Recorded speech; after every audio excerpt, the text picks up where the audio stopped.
You are listening to the Horse Radio Network, part of the Equine Network family. Greetings, everyone. Coach Jen here, and thanks for tuning in to Horse Tip Daily, episode 1613.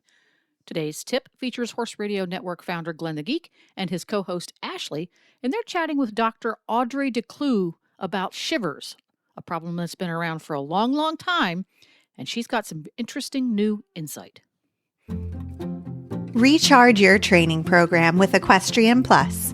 Equestrian Plus brings together top riders, trainers, and professionals onto one video platform. Watch over 5,000 how-to training videos, clinic and event footage, exclusive training sessions, and more featuring top experts including 5-time dressage Olympian Stefan Peters, 5-time Olympic show jumper Ann Krasinski, Olympic eventer and silver medalist William Fox Pitt, and more. Join Equestrian Plus now and use promo code HRN15 for 15% off your first month. Visit equestrianplusplus.com to subscribe. So we recently had a listener, Wendy, ask us to have someone on the show to talk about shivers. I'm so excited to welcome Dr. Declue from Ocala, Florida. Audrey is with Declue Equine LLC and is an equine sports medicine and rehabilitation vet and the host of the Horse First podcast.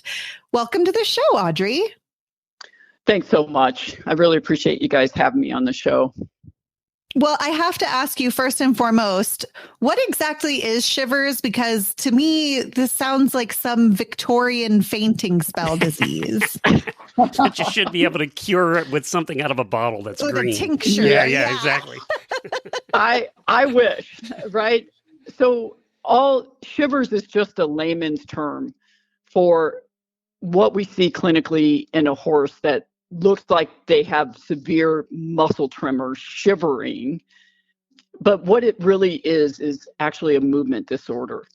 And a movement disorder involves, it can be part of your brain and spinal cord, like in Parkinson's, or like a spinal cord injury, where it creates dystonia, where you have muscle contraction caused by a central nervous system problem. Or in the case of shivers, it's nerve damage that leads to kind of a motor dysfunction of your muscles, such as, you'll see muscle weakness or other kind of muscle related problems with dexterity or just movement, like bringing your leg forward or anything. So that's it. It's classified as a movement disorder clinically, and that involves a lot of things, your whole entire body. But it's just differentiating which category is it? Is it in the central nervous system with the brain and spinal cord, or is it outside the spinal cord and brain?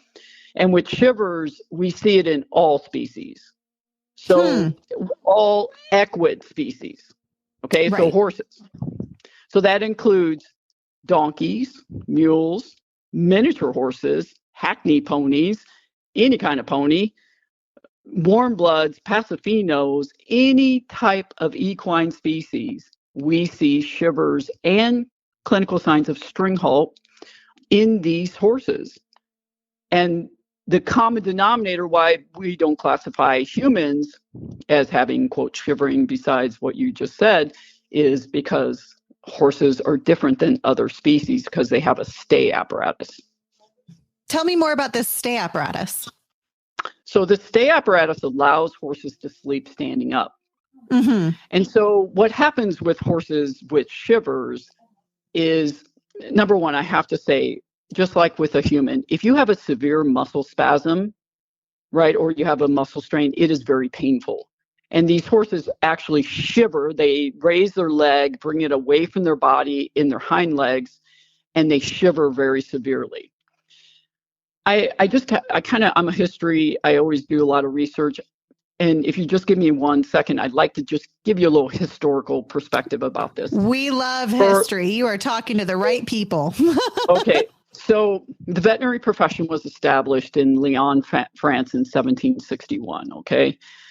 Veterinary medicine has been practiced since then, even as far back as 3000 BCE. And in China, they called horse veterinarians actually horse priests, where they used acupuncture and herbs and all that stuff.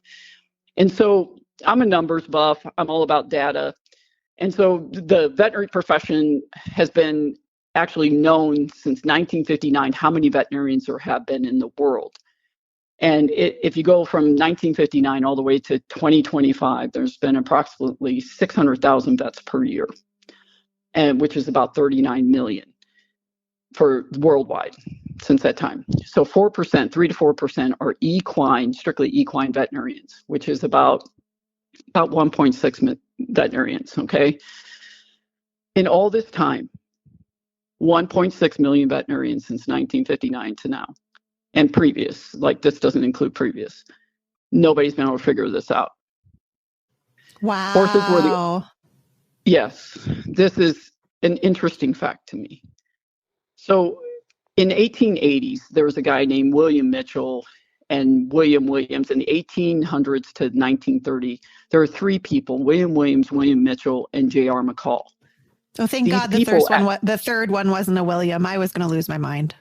I know, right? When I was doing the research, it's really interesting.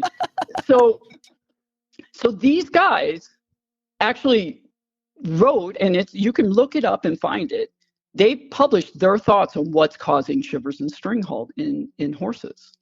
And their hypothesis, I didn't find this out until I'd already been treating horses for years. They had the same hypothesis that I did without knowing what the cause was.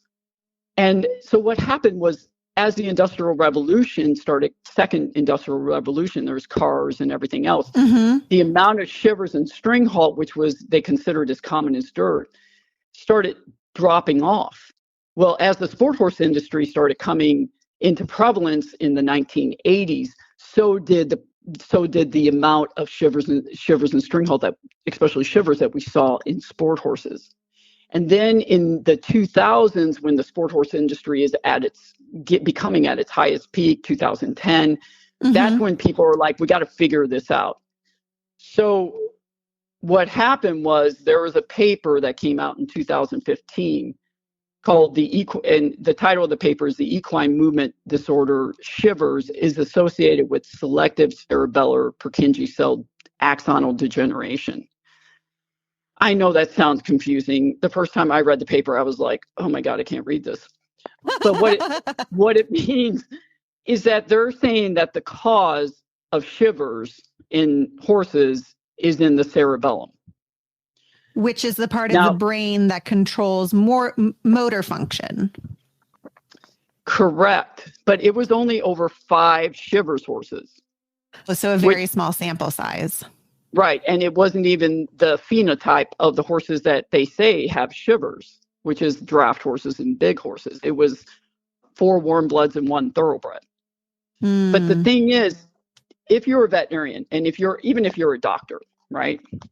Anyone, the 1.6 million veterinarians that are veterinarians since 1959 to the current, everybody knows, they should know at least, the cerebellum does not directly move muscles. It doesn't control muscles. What it does instead, it's like this little control center, right?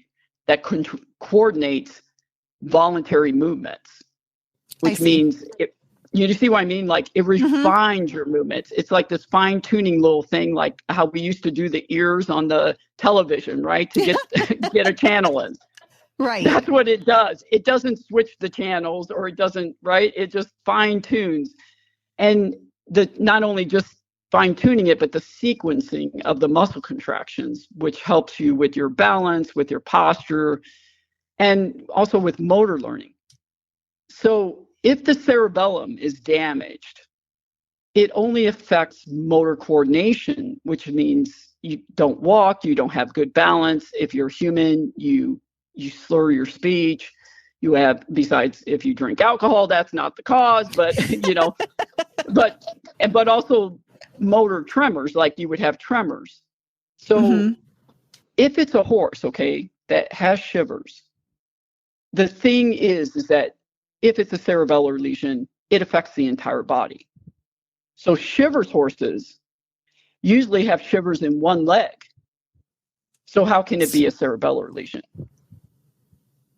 Huh. Uh-huh. And even if okay, you're asking more questions than you're answering here, Doc. I know. These questions are logical. And so if, say, for example,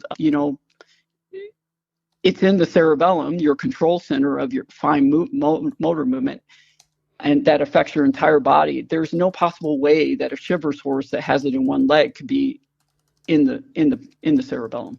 So before we run out of time, though, I got to find out, is there any treatment at all? Yes, but most importantly, Glenn, what is the cause?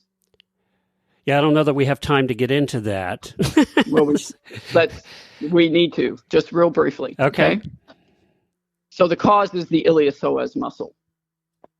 And the iliopsoas is the tenderloin that we eat, the filet mignon. And it's the only muscle under the spine. Okay. And that muscle has a thick iliac fascia that compresses, when it's injured, compresses the ventral nerve roots coming off the spinal cord, or the plexus, which goes back to the electrical part, the wiring. And that is what is responsible for creating the clinical signs. And to answer your question, yes, there is a treatment, but it's not a cure, right? If these horses are injured, a lot of horses have iliopsoas injuries, but they don't have Shivers clinical signs. And so the difference is that there's nerve damage versus non-nerve damage. So just the muscles involved, the iliopsoas is involved, versus the iliopsoas with swelling, pushing up on the nerves and compressing the nerves. So one is just a muscle problem. The other is a muscle with a nerve problem, creating the clinical signs. Being a person who has nerve problems, I hate to hear that, because they're so difficult to make better. So that's the thing. It's a very good point, Glenn. So this is a management issue. If I can treat the horses as soon as they develop the clinical signs of Shivers or string halt, I can pretty much, quote, get rid of the clinical signs. But for months and months and months, as you know, for months and months, I have to treat the nerve problem, because there's nerve damage, which takes a very long time to heal. So this is a. And is that reducing inflammation? Is that how you do it? Yes, it's all ultrasound guided technique. And I'm actually with another couple of veterinarians. We're working on a surgical technique for horses that have chronic, quote, Shivers clinical signs. And so the good news is there is a treatment, but it is not a cure, right there, except for acute cases. You're just making them more comfortable, basically. Not just comfortable, but yes, you're calming the nervous system down, and you're getting rid of the spasm in the iliopsoas. And so then you can manage these things, right? And the horses can live a healthy life. And are they productive after that? They can compete and everything, or not? They're competing even with Shivers, Glenn. Yeah. The thing is this is always progressive, as you know. If you don't take care of a nerve problem, it's always progressive, right? It doesn't get better without you doing something about it. So that's what I mean. That is the good news for this. The history is just the history, but it's also to realize that nobody else has figured this out. And unfortunately, when that paper came out in 2015, I had to do something, or Glenn, nobody would know who I am. Yeah. I did this to save these horses, and I could not believe that the veterinary profession accepted that paper as the gold standard. And so that's okay. The person that wrote it can't even believe it. No, they can, because they're still believing it. No, but I meant you couldn't believe it. You were like, I can't believe they accepted that. I mean, that says something. That's exactly right, Glenn. That's why I could not believe that this is possible, right? Which is why people know who I am, which is why I started the podcast. By the way, that's called the Horse First Podcast. I wanted to give a plug in there, and you can find it on all your podcast players. That's where I found it. And it's also on your website, which is declue-equine.com. So, so to wrap it up, you're controlling it at this point. If we're going to control those spasms and all of that, it's done through medication, or both? It's a treatment technique, yes. Yeah, okay. It's an ultrasound guided treatment technique that I developed. Yeah. So, and I'm traveling, training, teaching veterinarians It's not something everybody can do, right? It's very technical. Do most of the vets have the ultrasound machine they need to do it? I know they have ultrasound machines, but do they have it? Not everybody, no. Okay. So that's part of the issue. It's, not everybody is going to be able to do it. But I can teach people about it, which is my goal. I'm working on a couple papers to get published here. So, I lived in my own little perfect bubble, and unfortunately now I'm outside of my little bubble, and all I care about is the horses and helping them and managing an injury that can be prevented and treated and managed.